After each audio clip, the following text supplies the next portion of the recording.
कार्रवाई हुई है श्रीनगर के अंदर और ये उस घोटाले में जो मामला कई साल पहले सामने आया था और भर्ती घोटाला था। श्रीनगर के सबसे बड़े तिब्बीदारों में से एक श्रीनगर का मेडिकल कॉलेज सोरा के अंदर, जहां क्राइम ब्रांच कश्मीर ने ऑलरेडी केस हाथ में ले रखा था और Sher Kashmir institute of medical sciences स्किम सोरा में धोखाधड़ी से नौकरियां हासिल करने का मामला जो था, ये इल्जामात आयद हुए थे और अब 9 लोगों के नाम सामने आए हैं जिनके खिलाफ आज चार्जशीट दाखिल कर दी गई है। क्राइम ब्रांच के बयान के मुताबिक इक्तिसादी जराइम विंग या जो इकोनॉमिक ऑफेंसिव विंग श्रीनगर है क्राइम ब्रांच कश्मीर की, उसने साल 2015 में एक एफआईआर दर्ज की थी जिसमें पीआरसी की दफात 471, 468, 420 और 12B के तहत मुबैना तौर Sher Kashmir institute of medical sciences Soura में जो मामला पेश आए थे, एक तो धोखाधड़ी का,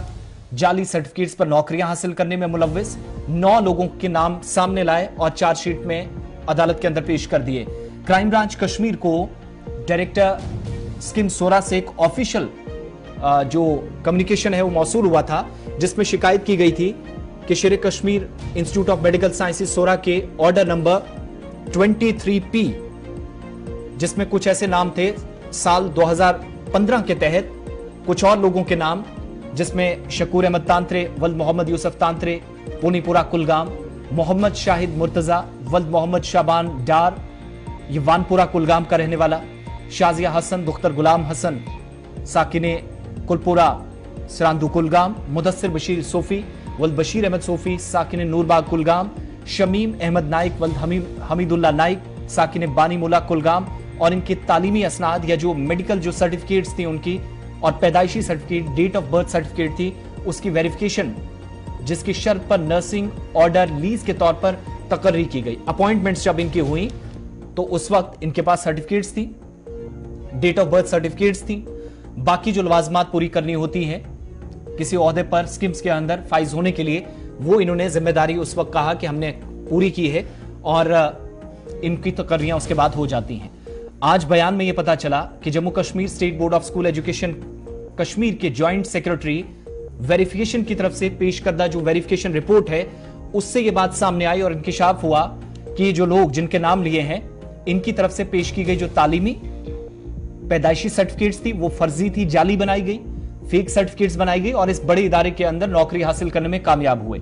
साथ ही इस सिलसिले में साल 2015 में क्राइम ब्रांच कश्मीर में केस दर्ज हुआ था, तहकीकात शुरू की गई थी और तहकीकात के दौरान यह भी मालूम हुआ कि इन 5 मुलजमीन के अलावा, इनमें सारे के सारे ये जो आपको नजर आए ये कुलगाम के हैं, तो वहां से भी शक की उंगली जो है इन लोगों की तरफ गई। मजीद 2 अफराद वो एक आमिर हसन खान वल्द गुलाम हसन,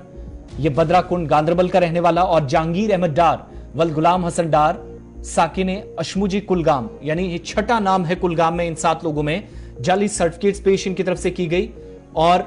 स्किम्स के अंदर नौकरियां हासिल की।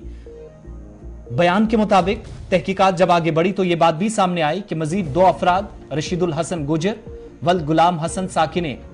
आरी गंतु कुलगाम और मोहम्मद अकबर लोन, अब ये इस दुनिया में नहीं है, वल्द गुलाम रसूल लोन, ये गुंड फतेहपुर अनंतनाग का रहने वाला था। पैसों के लिए इन्होंने जाली मार्क्स सर्टिफिकेट्स बनाई। तहकीकात में जो शवाहिद जमा किए गए उससे पता चला कि इनफरादी और इज्तमाई जुर्म साबित हुआ। पहले इंडिविजुअल कैपेसिटी में जो इनने जुर्म किया कि सर्टिफिकेट्स बनाई पैसे देकर, उसके बाद सबने मिलकर एक बड़े इदारे के अंदर फ्रॉड किया।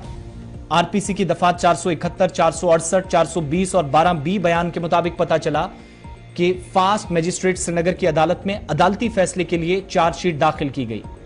और ये जो इकदाम इनने किया है, ये जो अमल है, ये गैर कानूनी, इसके अलावा गैर इखलाकी और काबिल सजा जुर्म है।